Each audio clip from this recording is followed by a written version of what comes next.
No to impeachment, Inday Sara Duterte. Kayo, papayag ba kayo na ma-impeachment ang ating Vice Presidente? Tingnan nyo ngayon, ano nangyari sa Pilipinas? Wala nang pondo yung PhilHealth.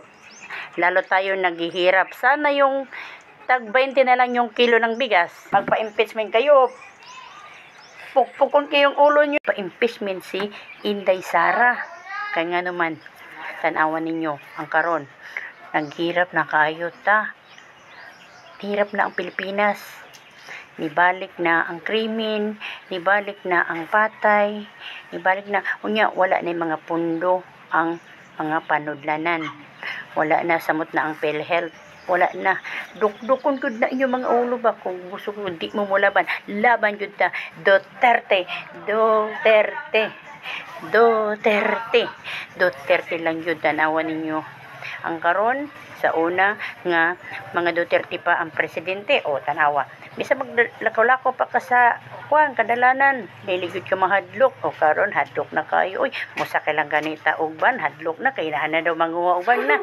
Bisan samot gid ko mga hadlok kay dalaga pa baya ko kay ang kupangwa ang baya daw nila no kay kuan bata og mga dalaga na unsa man kita mga dalaga ani.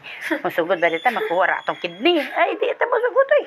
Di ta musugod ni makuha atong kidney. Uy, kaya dili yun na to ipaglaban yun na to si BBM, dili na sana. Kaya ingon siya, pag siya ang mudaw pagka-presidente, tag 20 na lang kilo sa bugas. O karon ta pila ang kilo sa bugas, nag times 4 pa. Di na ta pauto-uto. No to impeachment.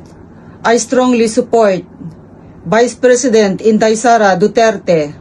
No to impeachment. I strongly support Vice President Sara Duterte. No to impeachment. I strongly support VP Inday Sara Duterte. No to impeachment. I strongly support VP Sara Duterte. No to impeachment. No to impeachment. I strongly support BP Inday Sara. No to impeachment.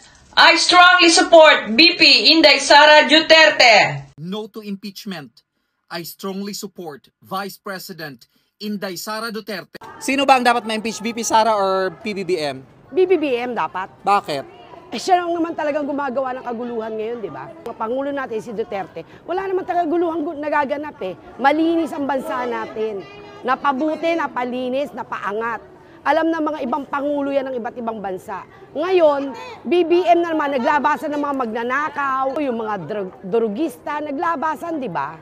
Sa mga nangyayari, mas marami silang nalabag. Ang administrasyon ngayon, ang mas maraming nalabag sa ating saligang batas. Si VP Sara naman, yung sinasabi against her, naibigay naman nila yung, sa pondo. So, for me, mas dapat impeach yung ating administration. PBBM, dahil sa mga kagaguhan niyang ginagawa at kurakot na ginagawa. Tandaan mo yan. Ay, arigato. Maraming salamat, Miko. Thank you. Thank you so much. I'm supporting you. Thank you. You're one of your viewers.